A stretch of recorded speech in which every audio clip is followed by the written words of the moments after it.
It took a while to have something called black art, but it was too early.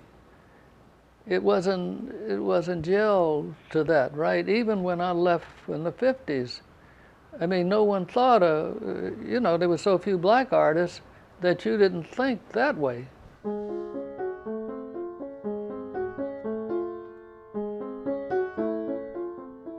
The art world was just closed to black artists, period. White people would stare at you with so much hate, you'd wonder, are they looking behind me?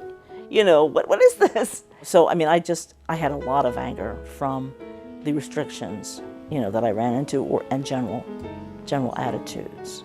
My father, light-skinned brother, the black brothers would call him affectionately white boy. And one time he went to the steel mills, he was standing in the line. It happens that the line he was standing, he didn't realize it was all white, but he didn't know until he got near the desk. Then he looked over and saw it was a black line. Well, he wasn't trying, so he stepped over into the black line. The guy at the desk said, "Nigga, you just lost half your salary. We pay niggas half." I mean, just blatantly. What was the thing about all that? I had to think about this later. Then the white community would say, those lazy niggas and all that thing. Well, it was never fair in the first place. They couldn't get it. There just seemed to be a shutdown. Popular culture wasn't showing any work by African-American artists at all. In fact, they were very animate about not including your work. Black people wanted to see themselves in positive ways, and art was a way to do that. I feel like I was racialized when I came to the United States. I started to kind of identify as Kenyan more so than I had before, in a very particular way, because race did become the suffocating identity or identification. When I first came to America, and I'll go to the shops to buy stuff, and the security guards would follow me around, I did not understand it. I was like, is there something that I did wrong, or is it the way I'm dressed or something? So, well, we bring all those things to our experiences. Apartheid, the marches in Soweto, the marches in Mississippi, the civil rights marches. So as a black artist, you bring a richer or a more varied experience to art. Sometimes we can limit ourselves just by what we've been conditioned of reading and seeing on television, in magazines, or just through talk. If it's from, it's like during slave times, the masters would beat and strip down the hugest, biggest black man, just so the rest of the group would know where their place was. If the strongest person is defeated, what can the other people do? So through that conditioning is like, that's what's been put in our heads. Since I was a kid, I remember, hey nigga, and there was a lot of things like that. Kids calling you the N-word. We used to go into 7-Eleven, and the Asian guy there used to call us, nigga, nigga, nigga, too many nigga, stuff like that. And it's like, it's messed up.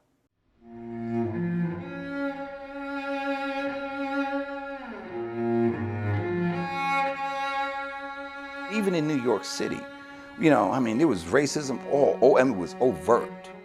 And, I remember also going to North Carolina, and my grandfather and them telling me about the stories about people being hung. Those stories are so scary.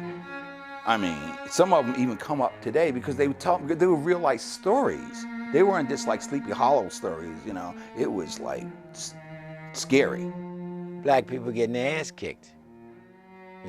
Fighting, to sit down at a counter and eat like anybody else, to get haircuts, like anybody else, to be treated as a citizen of this country rather than like, some throwaway.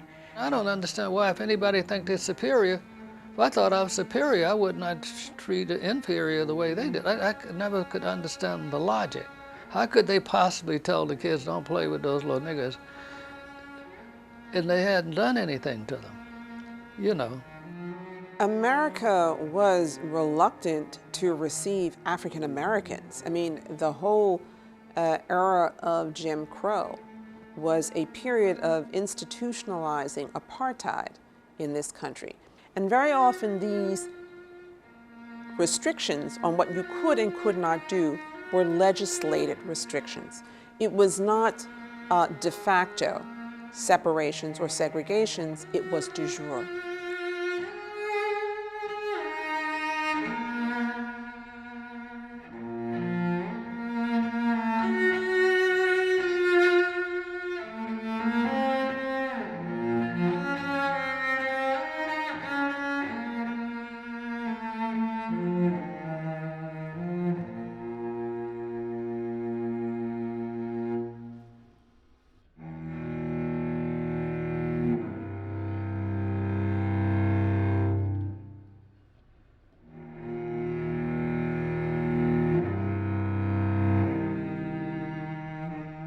We were doing like figure drawing when I was in the 4th grade on Saturdays. My mother never knew about it. My mother was from South Carolina, and and my father was from North Carolina, and the place right outside of Lumberton, that was the biggest Ku Klux Klan rally. They had a big, huge sign, about 90 foot tall. When I saw it when I was a youngster, and here it is. I'm drawing nude white women.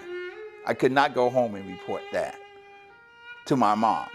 So I did what I call my first series, which was called the Jesus Christ series. One of my first experiences that I remember is of taking a fashion illustration course where I drew a model with Afrocentric features, the wider nose, and I actually colored the skin. And part of my teacher's critique was to erase the color from the model and also to thin out the nose and lips and say this is what a model looks like. So many of the experiences were good, but that, I must say, was a devastating one, and I didn't know how much so at the time, but I just felt like a little collapse inside myself. But I took it back and I reworked it the way I had before, but it definitely had a staying power. I had professors actually give me lower grades because I drew black people. So everybody in the class had to pick a story by Shakespeare and do a poster or a painting. So like you're almost making a movie poster. So I chose Romeo and Juliet. Romeo was dark-skinned, Juliet was light-skinned. I didn't really think about, oh, I'm gonna make him black. I just did it. So when I hung it up on the wall, the first thing my professor said was, Romeo and Juliet weren't black. And I'm like, if they were in my neighborhood, they would have been black. So it made me think, all these C's I'm getting because I'm drawing colored folks. That's why I was getting those C's. I guess C is for color. It wasn't that you could choose not to go to the movie theater and sit in the orchestra section, or you could choose not to go to a particular housing development like Stuyvesant Town right here in New York, or that you could choose not to go to a school like Duke University. You were not permitted to. So in fact, many people found it necessary to leave to get training, to find a community of artists with whom they could live, and to find opportunities for exhibition. Because in fact, they were very limited, not non-existent, but very limited in the United States. When I went to Paris, that was the best part of my life because I went there with a lot of pain, but I learned art on a level that was just beyond anything I ever imagined because they were judging me based on my art. My first professor was Edu, and he was with Picasso for a while, and we got beyond this whole idea of being black art, or he just said, I just want to look at the good stuff. I went to Europe on the GI Bill because I could go. There's no way I could have gone to Europe. If this was before the war, we would have thought, taking that steamer over and all of that, it means a matter of money. You take the racism, we know all about racism. But a lot of people don't know this. 1939, when Jesse Owens, or 36, whenever it was, when he was in Berlin and Hitler wouldn't shake his hand. You know that. Jesse Owens, he set the world record. A lot of people think, you know, that was racism from him, but those same guys on the team, when they went into Berlin in the bars, I mean, the women were all over them. I mean, goodness, it's completely different.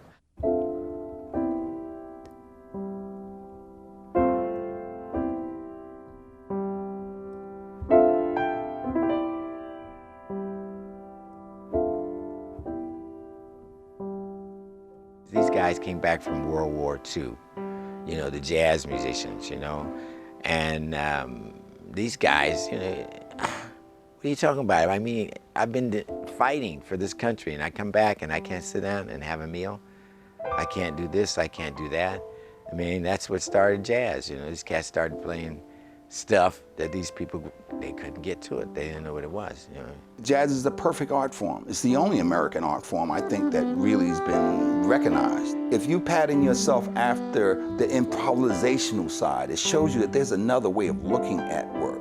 Just like when Picasso looked at Cubism and he started saying, you know, there's something very interesting about it. Very simple, but right on the point. And like, I think jazz put a lot of artists on point. And all of a sudden, you get it, and it opens it. And that's what you want as an artist, to be able to open up that area that's been closed by society.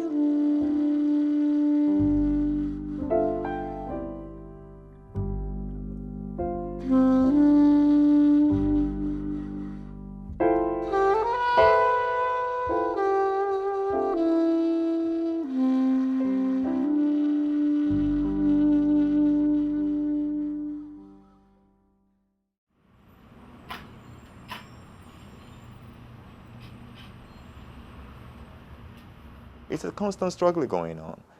We talk about democracy, and it's a beautiful concept, but it's not a destination.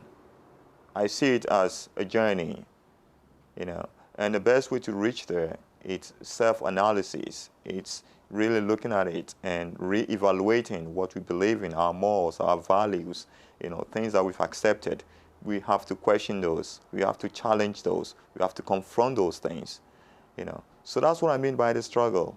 You know, it is a constant struggle, you know, to make life better for everybody.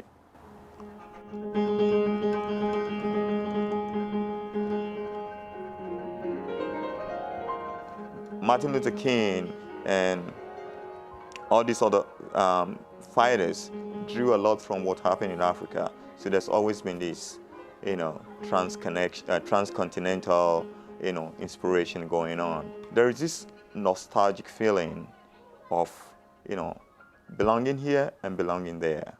There is this pull from the continent, from my nation, from my people. I could hear my grandma. My grandma is passed. She passed like 15 years ago. But I still can see myself as a baby in her arms, rocking me to sleep, you know, and she's singing, you know, like this, one of my favorite lullabies. Dede vignello tobolo, dede vignello tobolo, dede vignello tobolo, dede vignello tobo. Ingba favile zamenamo, ingba favile zamenamo, nu de la hogbela, si onamulo, dede vignello tobolo. What we are still taught in schools as art history is dominated by Western European perspectives of beauty and perspectives of what art and culture is. And certainly it's broadening, but it's still, it's a fight that's still going on many different levels. From a white perspective, an all-white scene is normalcy. And it's abnormal for a person of color, be they African American, Asian, Latino, be they of Arab descent. They see something wrong when someone of color gets in. I mean, like, suddenly it's like, there's a saying in Japan about a nail sticking out and you have to hammer it back in. That is, if someone as a personality stands out, the community will hammer you back in. that basically you're a nail sticking out from their point of view. In my education, I had always been exposed to European art, you know, and there was very little African American art at that time.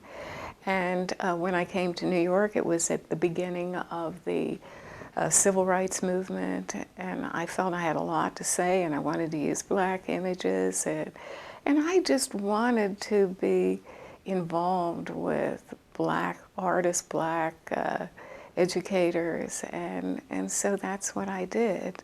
One day I'm in the gallery, and I'm in the back, and I noticed that, because I was doing both Black and white people, that's what I always wanted to do, I just wanted to do people.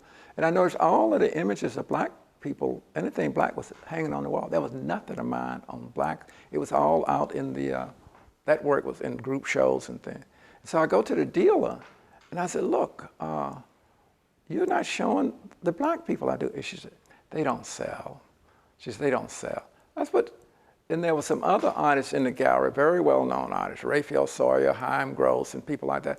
I said, well, you show their work, you show when they came over from Europe. I said, you show all their work, you show them on the Lower East Side, you show their whole story. And this is my story. You know, this is where I come from. And she said, well, I just don't think it sells. And I realized then I had to go out and fight.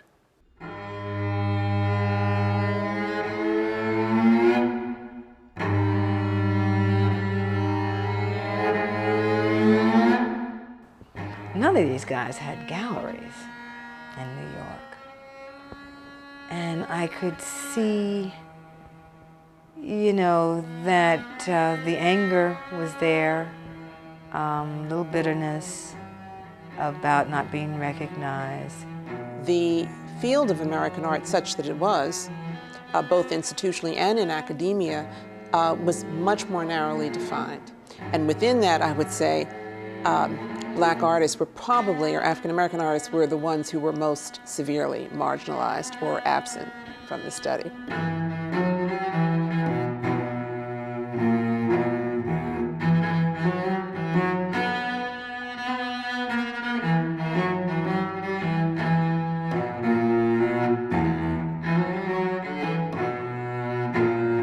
We started demanding that the fine art world write about us and talk about us. And of course, the fine art world kind of backed into this, and what they wanted to do was have all Black shows, put everybody together, forget about the theme, forget about your technique, forget about what you did, abstract realism or concept, you know, whatever. It's just Black show.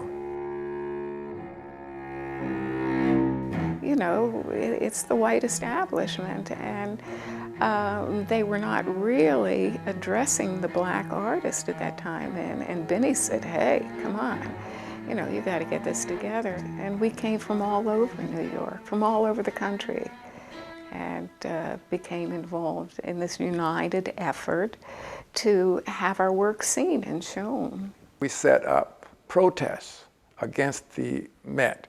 And at first, the funny thing is that we couldn't get any publicity. We out front, police horses and everything, and the people at the Met with their noses to the window, never seen anything like this. It was like protesting St. Patrick's and things. And we couldn't get anybody to notice us. And people driving along on buses, seeing this group of, well, about 95% Black people. And Raphael Sawyer, Alice Neal, John Dobbs, Mel Ronan, white artists with us, and out marching.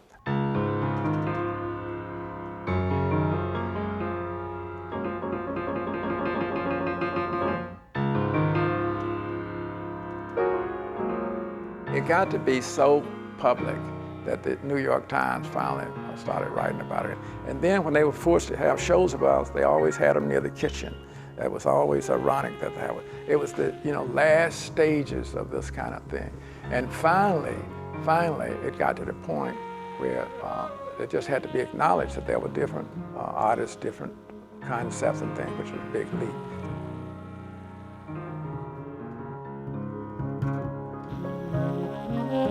When I was looking for space and called up realtors. You know, there are signs, vacancies in their buildings and stuff, and called realtors. And they would say, well, what are you going to do with this place? And I said, oh, I'm going to open a gallery. What kind of gallery are you going to open? It's going to be a black gallery, right? And the response would be, we don't show black velvet in our buildings, and hang up. I mean, it was like, click. We don't allow black velvet paintings in our building. Click, click. I actually never did the research to find out whether or not black artists painted on black velvet. I don't know, right? There were those images. They were certainly made for black folks to buy on 42nd Street, but did black artists actually create black velvet? I don't know any black artists that created a black velvet painting, but that was the rap in the art world. Black artists make black velvet paintings, or they just don't make art. Oh my dear, blacks don't make art. Early on, you know, it was very difficult for African Americans to buy art because there were so many other problems and other needs, and those needs were an education, having a home, okay, doing so many other things. So art was like icing on the cake.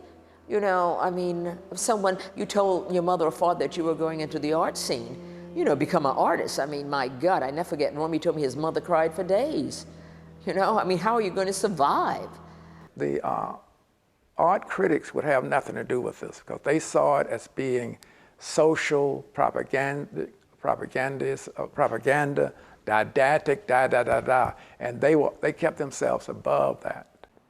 One of the things that was said a lot about, you know, why it's difficult to bring black artists into our galleries is the whole social thing. You know, you have to be able to eat with the collector. You know, you have to be able to hold a conversation in these social settings, you know. It's like, what, people can't talk? What are you trying to say here? You know, like, what's your point here? But that became like the real, that became like in their minds, a real obstacle to being able to show black artists was that black artists wouldn't make it out, you know, wouldn't make out too well at a dinner party. And a lot of our business is done over food and alcohol. And we don't know what you niggas gonna say.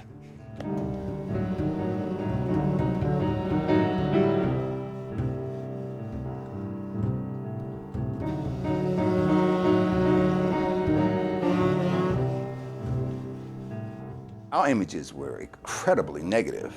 You have to realize also that front page, black man kills another person. Normally, black man kills another white person, then all of a sudden it was splattered everywhere, and that's what we saw in terms of images. You couldn't hold a white woman's hand or smack anybody on television unless you got hung.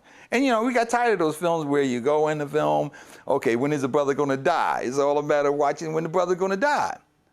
And you know, because you knew he was gonna die if he's in the film, it's just a matter of time. If he ain't dying, he's gonna be weeping. It's gonna be one of them. Hollywood said, damn, there is a market out here. Black folks will go to the movies to see black folks be badass. And so they started making badass films.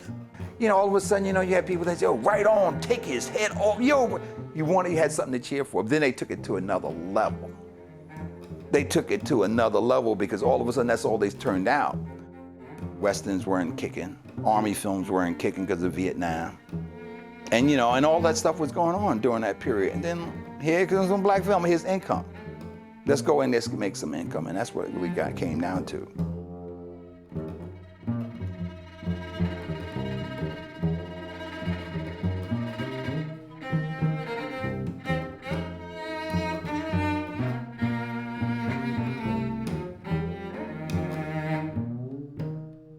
The majority of 1970s early blaxploitation posters would feature either a car, a bunch of women with guns or pimps or drugs, something relating to the ghetto, the crime, the streets, the things that were illegal. They were making these movies for a black audience, right? And so they said, okay, how do we sell this to a black audience? And I think that what they did was they looked at the images of, you know, the quote unquote militant images of strength that were coming out of the more radical fringes of the civil rights movement, and saying, okay, I can use this to sell these gangsters on the street. I can use this imagery to sell the stories that we're telling. You take the cultural traditions of a people, right? Present them as your own, and then sell them for profit. People judge everything by the message that they receive immediately, whether it's good or bad, whether it's black or white, whether it's right or wrong. Primarily, most of the artwork was created by the studios. One studio in particular, AIP, probably had half a dozen artists creating the blaxploitation posters. All of them look kind of similar, so you know that the same artist was involved, or same group of artists, until 1975, 76, over, because everybody got tired of the stereotypical pimps and you know, guns.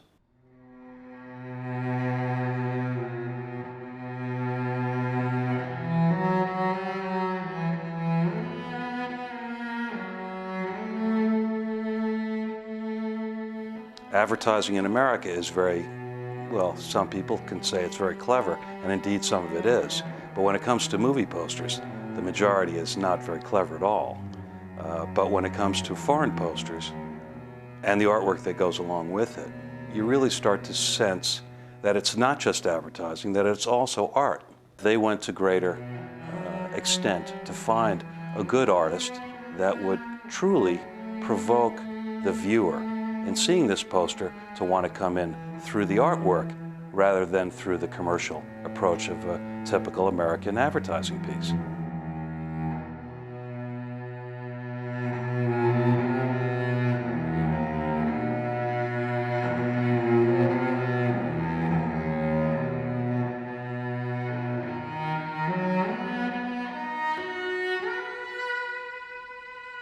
We have to take blame at the same time for a lot of things that happen because we subscribe to a lot of commercialism. And as a result of that subscription, a lot of people cater to it. Their work start to reflect that. Once the word is out that this vein or this genre of art is selling, then you have copycats and imitators and people who want to cash in on that crop, so to say. So the artists have to really be careful in terms of their work. Is it really their work? Is it really what they want to say? Or are they saying it because it's popular? Are they saying it because that's the cool thing or that's the hip thing? Or that's going to land them some financial success in the quote-unquote art world, opposing to this being a passion, this being something you truly believe in, this being something that in 20 years it's still going to stand. There was a very definite demarcation between artists who did figurative work and artists who did Western style abstraction.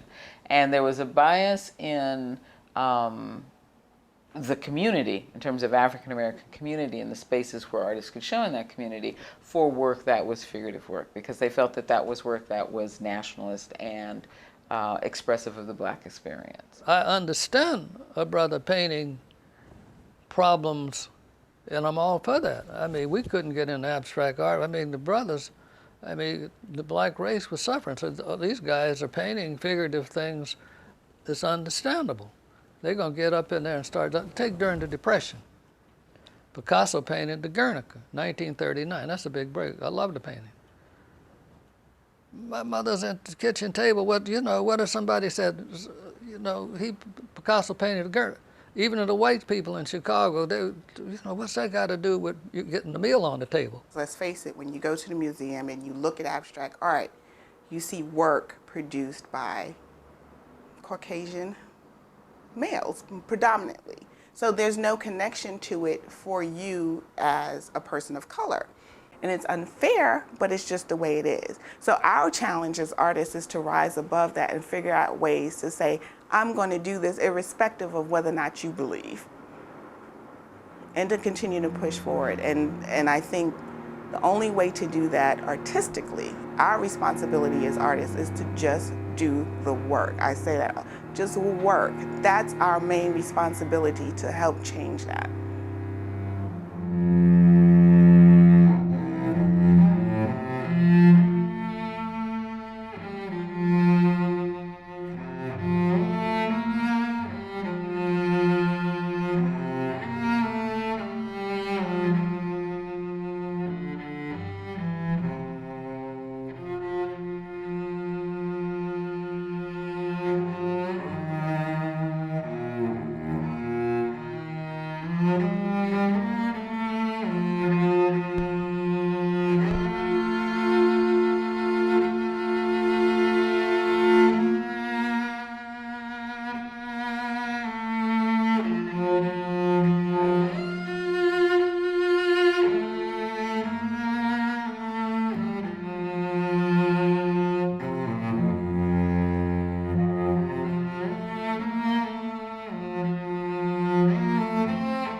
There was a show where my work was exhibited, and one portrait in particular fascinated this gentleman, okay, Caucasian gentleman. He came over to me. He says, "Can you, can you do white people? Can you paint white people?" I was like, sure, but it just shocked me that someone would think that. I mean, because painting is just about color, whatever color you are. Get the paints, mix them together, and there you get your person.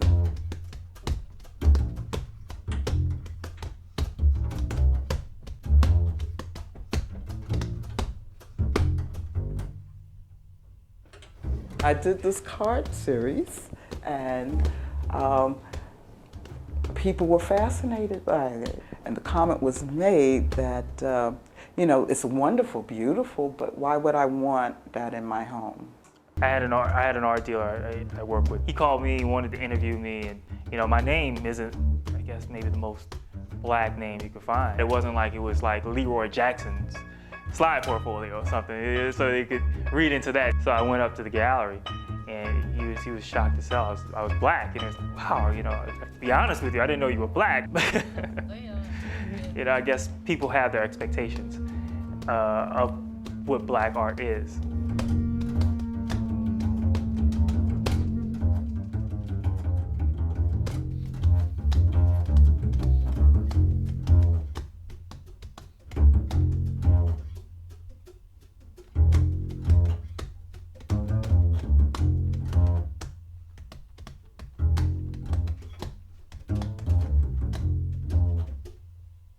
It's almost like we rent our culture from the masses because it's been put out for so long that black art looks like this. So we have subscribed to that notion that if it doesn't look like this, then it's not black art. So, and that happens, I think, across the board, artistically, fashion-wise, what we do socially, what we do politically. We're all supposed to like the same things. We're all supposed to do the same thing. Well, he's black. Aren't you going to vote for him? If I do a painting of oranges and someone sees it, it's not black art to them, even though to me it is.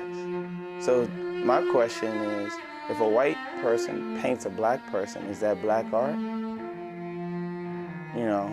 I thought black art was anything created by a black person. If I do an abstract painting, that's not black art, that's abstract painting. But if I draw a brother painting an abstract painting, then it's black art. So it's kind of a funny thing. Generally, when I say I'm a painter, they go, oh, like, that's nice, And the expectation is that they're gonna see the man holding the baby, or someone wrapped in, kente cloth or something to that effect. And they're really surprised when they see the work that I do. Picasso, took black sculpture from Africa and, embodied that in his work. And, the list can go on and on about how other artists have used our culture and in some ways exploited it and, put it into their art and appropriated it, and their art has transitioned beyond what was the status quo at that time in that generation. So I think we need to do the same.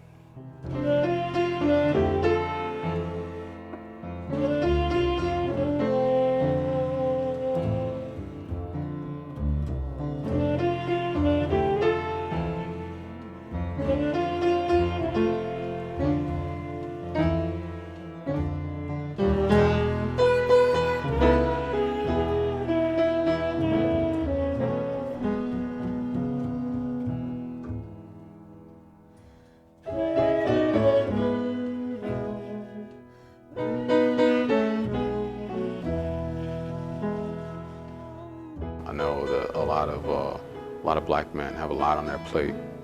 I think that's probably one of the biggest issues right now, as far as how we represent the workforce and how we represent ourselves. I mean, a lot of people watch MTV. I mean, how do you see black men represented in MTV? We can do more, I should say. We have issues of struggles, issues of, bad politics, issues of, segregation or separatism, and issues of those who profit from that. The politics will always be the politics. The issues will always be the issues. And what do you do about it? And that's the question. What do you do about it?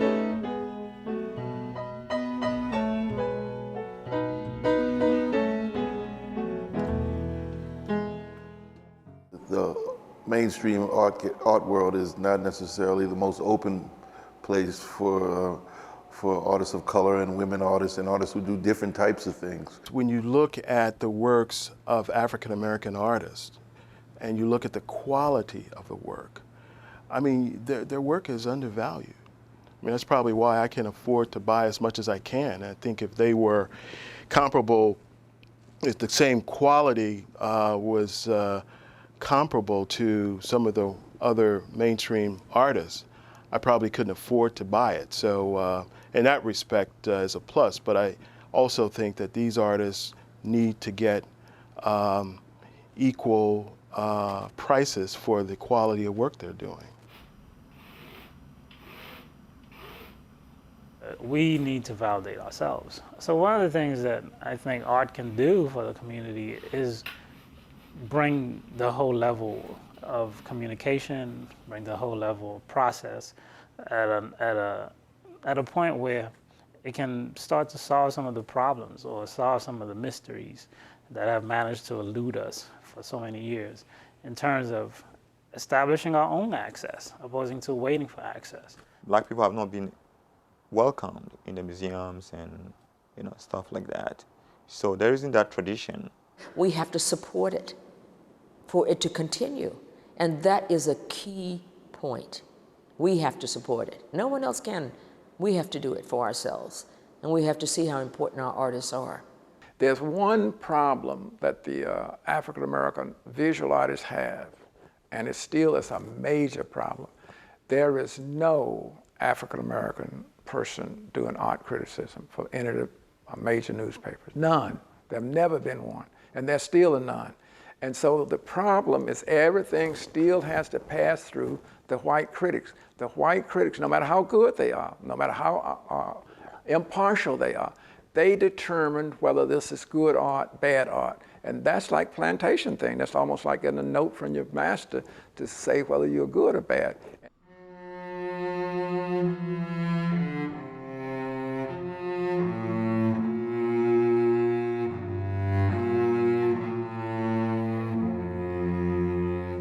The idea, first of all, for me, of splitting it up and saying there's black art or white art, I think there's only art. There's European art, there's African art, there's all these different types of art, but I think that to define art as being black or white is, well, I don't know, it's sort of nebulous. My work speaks to a very broad audience, especially one who is intellectually stimulated or looking for intellectual stimulation. Because it's not necessarily about race, it's not necessarily about ethnicity, it's about people.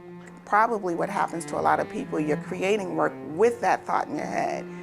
Is this work representational of my blackness? And that's kind of an unfair position to put any artist in.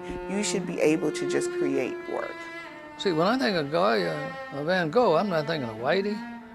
I mean, I like Van Gogh. It rises above any difference in that sense. But that also means we're all equal.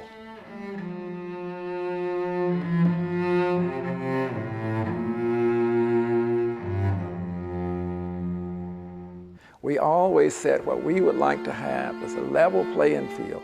We would like for our work to be looked at for what it is. If it's not acceptable, okay, but disqualify it or don't select it because it's not acceptable. Don't just do a broad brush thing and sweep us out. Everyone else gets a chance to see themselves as that ideal, and I don't know why we shouldn't.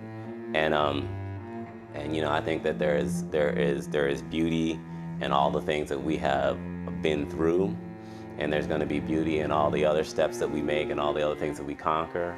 But there is also just beauty in the fact that we are beautiful, and I think that that too has its place. I just want the world to know about us, who we are, and just that we're so wonderful. and I try to do it through my painting.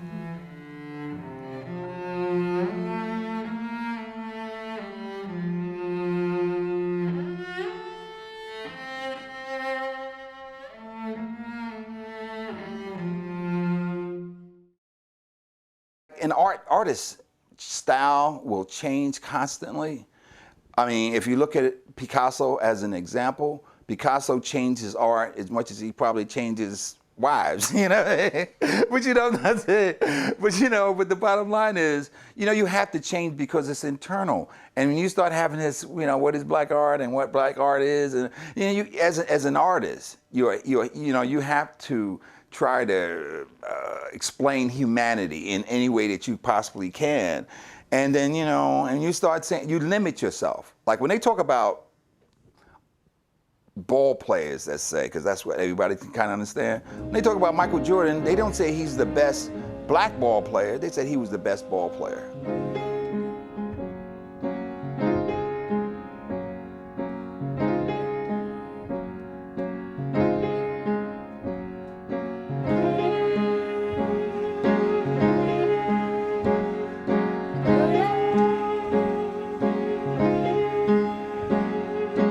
If you're Michael Jordan, you're Michael Jordan. The rules are there. We all know the rules.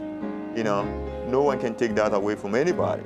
So that really fascinates me. And I'm wondering, like, oh wow, if other aspects of life could be like that, you know, then we'll have reached, you know, like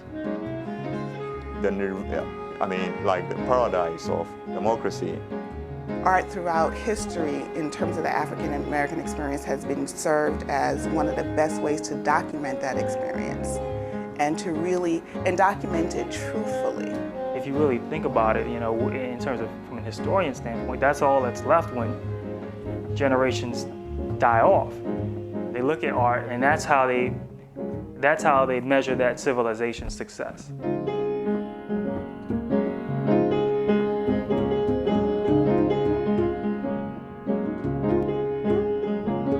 Be a superhero if you want to, you know. You can really help save those who need a voice. And if that's how you're going to do it, it's through your hands by painting, then I mean, it's a great thing. Everybody, you know, like not just black folk, like we all have our problems, you know. We've got family problems and some, you know, money problems and work stress, you know, and everybody needs that release. Everybody is always addressing their anger, everybody's addressing their rage, and everybody's always addressing their pain. But I got to a point when I was in school where I was like, what if I can do compelling images about the fact that I feel good? Let me take that challenge. Let me take that challenge, because that's not so easy to make an image that's pretty, and to make an image that's comforting, and make an image that makes people feel good.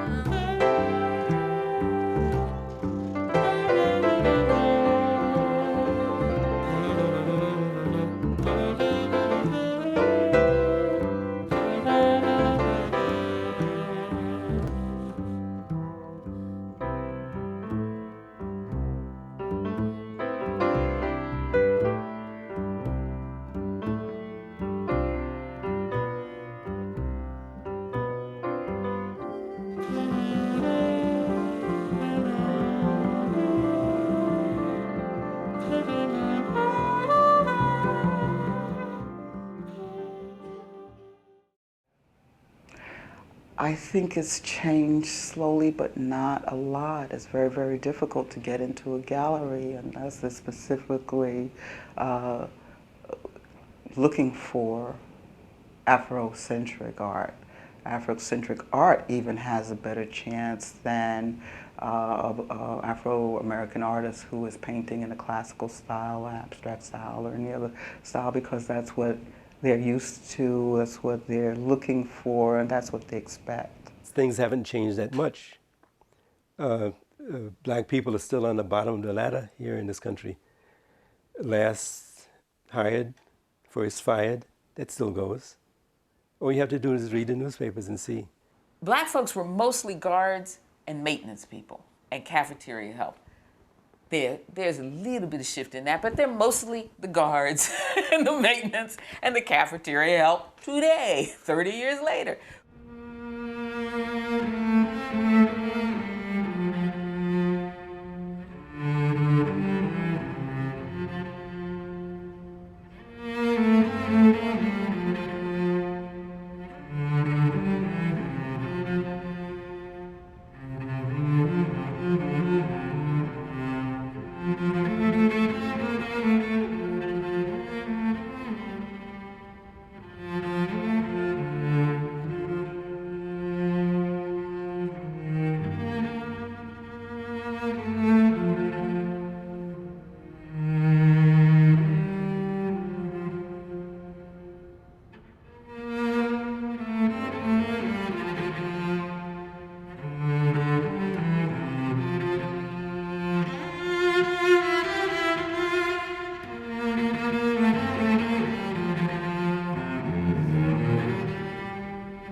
We are not further along collectively in society.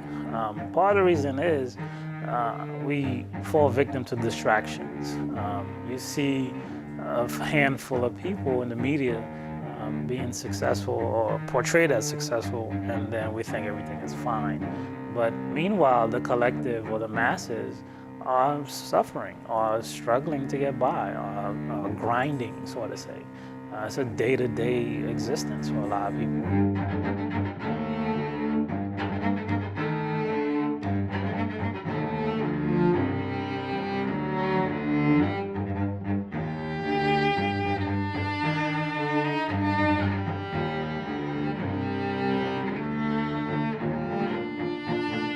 We live in an era now where we don't think anymore. Things are given to us. Great, I paint pretty pictures, but then what does that mean in the end? The pictures just can't be pretty and have no real meaning. There's so much more to fight about now than even when it was in the 60s and the 70s. It's not just artists. We all have a responsibility to look at the situation we find ourselves here in America and in the world and try to find ways to improve that situation. Systematically, black people have been kept out. And I think the doors are going to swing open. I think once they swing open, it's going to be huge. And people are going to realize, because I think art has been dead since the 1950s here. That's my opinion. I mean, but I think that black art has always progressed. It got more energy, it got more bounce, and if you don't mind me saying, it has more rhythm. There is a struggle. I don't know where it's going, but I think that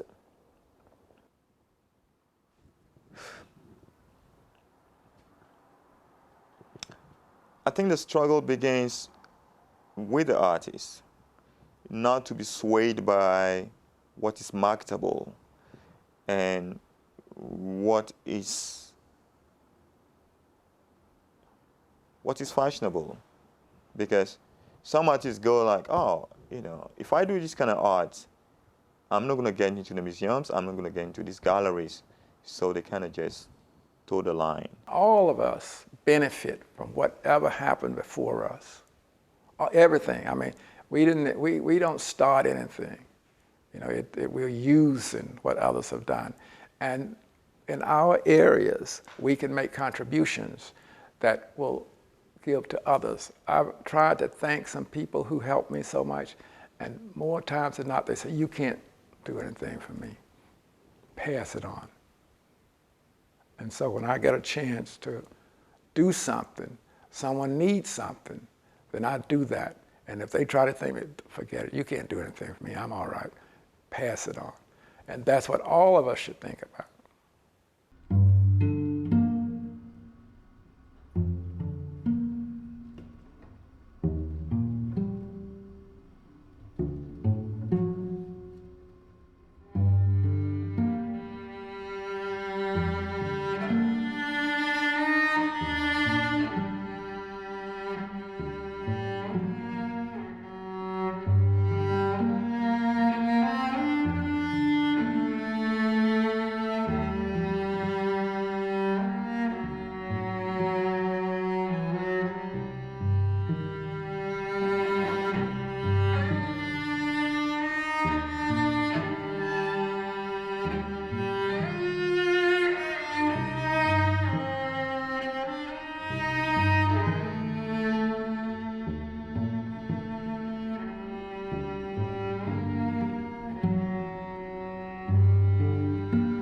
I have a 15-year-old son. I have 3 sons, and my youngest is 15. And so one day he was sitting in our living room, and in the living room, over my fireplace, I have a Richard Yard, I have a couple of Beard and collages, I have a Jake Lawrence, I have some Mel Edwards hanging on the wall. It's surrounded by. He looked around the room and he said, all these pieces of work are about black people. And I said, yeah, they are. And he said, I like that. We have a long history. We have our stories. We have our beauty to contribute to this country. And I, for one, take deep pleasure in that. It's just human beings, you know. We have these 2 legs, 2 arms, heads, 2 eyes, we live a certain period of time, we get hungry and all that kind of stuff. But we're also more than that. And I hope that sometimes they'll see a sparkle or something that make them feel sorry or make them laugh or something. That's what I hope. I hope that it goes beyond being a picture. No human being is any better than any other human being. No race is any better than any other race. We're all down here doing the best we can. And everybody's got blood in their veins as far as I know. Equality, being equal and fair in the world. And it's a shame we had to fight for it because we are equal, you know, given that by the Creator.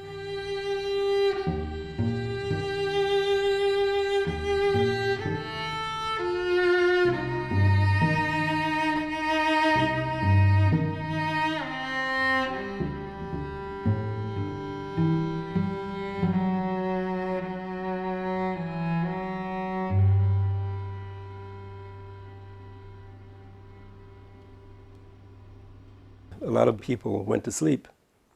It's sort of disappointing to hear about people thinking the fight is over, because it's not. The fight continues.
was good, no?